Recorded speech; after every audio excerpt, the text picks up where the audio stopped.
اور کامل دین کو پورا کرنے کے لیے کامل کی ضرورت ہے. اللہ نے مردوں کو اس پر جو ہے حاوی کر دیا اور مردوں میں سے انبیاء پیدا کر دی.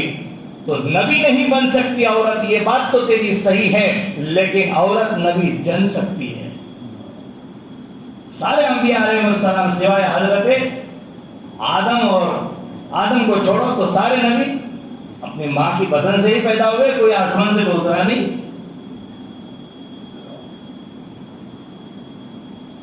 اتنا ڈر اللہ کا پیدا ہونا چاہیے. ایک مرتبہ حضرت موسیٰ علیہ السلام، میں رابعہ بصریہ والا پہلے قصہ سنا دیتا ہوں، بھول رہا تھا. ایک مرتبہ انہوں نے کسی کو بھونا گوشت کھاتے دیکھا. بھونا ہم بھی کھاتے ہیں، بہت پسند ہے، بلیاں پسند ہے اور تندوری پسند ہے، کتنے مزے آتے ہیں کھانے کے لیے. تو دیکھا کہ ایک صاحب کھا رہے ہیں. رابعہ بصریہ رحمۃ اللہ علیہ رونے لگی، عاشق بار ہوئی، بہت رو رہی ہے، دھاڑے مار کے رو رہی ہے. جا کے وہ بزرگ تھے، انہوں نے کھانا پیش کیا کہ کیوں رو رہی بیچاری، تو بھوک لگی ہے، کھا لے، تو بھی کھا لے. اے اللہ کے بندے، اے اللہ کے بندے، مجھے بھوک نہیں لگی ہے، مجھے اللہ کا ڈر ستا رہا ہے، مجھے خوف خداوندی ستا رہا ہے، اور یہ ہے کہ میں یہ سوچ رہی ہوں کہ اس مرغے کو پہلے ذبح کیا گیا، اس کو صاف کیا گیا اور پھر بھونا گیا. ٹھیک ہے، شریعت نے اجازت دی ہے، جواز پیدا کر دیا ہے، لیکن ایک بات یاد رکھنا، اگر ہم گناہوں کے پتلے بن گئے تو گناہوں کا پتلا ہونے کی وجہ سے ہم جہنم کا ایندھن ہوں گے اور پھر جہنم میں زندہ جلایا جائے گا. اس ڈر سے میں رو رہی ہوں، ورنہ تیرے اس کھانے سے لجا کر نہیں رو رہی ہوں. ابھی تو ڈر، اللہ کا ڈر ہر وقت، جب بھی آپ کہیں رہیں، کوئی بھی کام کریں، اللہ دیکھ رہا ہے. آج ہم نے گناہوں کو ایسے سمجھ لیا نا جیسے مکھی بیٹھی تھی، اس کو اڑا دیا. اور اللہ تو بہت بڑے، اللہ ہی معاف کریں گے، اللہ معاف کریں گے، یہ بات اپنی جگہ ہے. لیکن اللہ تبارک و تعالی جس طرح غفور الرحیم ہے، غفار للذنوب ہے، اللہ تبارک و تعالی بندے کو عذاب دینے پر بھی قادر ہے. بنی اسرائیل کا ایک قصہ آپ کو بیان کرتا ہوں. ہم نے ایسے ہی اڑا دیا نا کہ بس اللہ ہی معاف کریں گے. حضرت داموس ایک بنی اسرائیل کے ایک بہت بڑے اللہ والے تھے. داموس ایک مرتبہ باہر نکلے تو پہاڑ سوکھے ہوئے نظر آئے. کہا کہ کاش اس پر گھاس ہوتی، آبشار ہوتے، بارش برستی، کتنا اچھا ہوتا. اللہ نے الہام کر دیا، داموس تو میرا مشیر بن رہا ہے کیا، کیا اچھا لگے گا کیا خراب لگے گا تو مجھے بتائے گا. فوراً ڈر گئے اللہ سے، فوراً، اور پھر اپنے آپ کو سزا دی. اور یہ سزا دی کہ جب تک اللہ مجھے معاف نہ کرے تب تک میں کھانا پینا نہیں کھاؤں گا.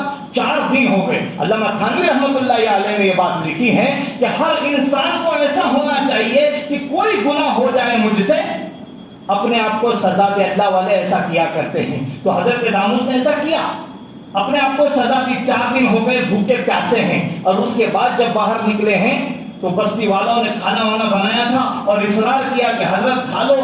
کہا نہیں، جب تک اللہ مجھے معاف نہیں کرتے میں نہیں کھا سکتا.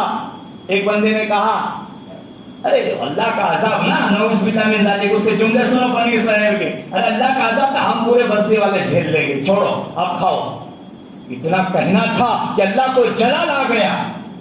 اللہ نے حضرت داموس کو الہام فرمایا کہ تم باہر نکل جاؤ اس بستی سے، تم باہر نکل جاؤ. جیسے حضرت داموس باہر نکلے یہ پوری زمین میں دھس گئی بستی، یہ پوری بستی زمین میں دھس گئی. اللہ والوں کی باتیں پڑھنا چاہیے، تب جا کے خوف خداوندی حاصل ہوگا. عزیزوں، بہت سارے قصے ہمارے سامنے ہیں، یہاں قصے بیان کرنا مقصد نہیں ہے. مختصر بات کہ اپنے دلوں میں اللہ کا خوف پیدا کرنا ہے، اور اس خوف کو حاصل کرنے کے لیے اہم چیز ہے علم حاصل کرنا. ہمارے پاس علم کی کمی ہے، ہمارا معاشرہ علم سے پیچھے ہے، بہت پیچھے ہے. چاہے دینی علوم ہو چاہے دنیاوی علوم. ابھی کچھ جو ہیں وہ ادھر ادھر سے پڑھ کر فارغ ہو رہے ہیں، ورنہ پڑھائی کا ہمارا، اور اس زمانے میں ماں باپ کو کہتے تھے اس کو پڑھاؤ، اور ابھی ماں باپ کہتے اس کو پڑھاؤ لیکن اس کے نخرے بھی جھیلو. نخروں سے کوئی پڑھ نہیں سکتا. عزیزو ایک بات اور، کہ تعلیم ضروری ہے. جب تعلیم ہوگی اور دونوں تعلیم اپنے بچوں کو ضرور دو, آنے والے زمانے میں آپ کے بچے نہ پچھتائیں. ہمارے اپنی اولاد جو ہیں یہ ہر لائن میں آگے ہونی چاہیے, اس لیے دونوں تعلیم دو اور ان کا جو ہے آپ استقبال بھی کرو. جب آپ کے بستی میں حفاظ علماء آئے ان کا بھی آپ استقبال کرو. جو آپ کے بستی کے اندر ڈاکٹر انجینئر بن جائیں, ابھی 10ویں 12ویں پاس ہو جائیں, ان کا بھی آپ استقبال کرو, ان کی ہمت افزائی کرو, ان کو آگے بڑھاؤ. اللہ تبارک و تعالی ہم کو عمل کی توفیق عطا فرمائے. وآخر دعوانا الحمدللہ رب العالمین.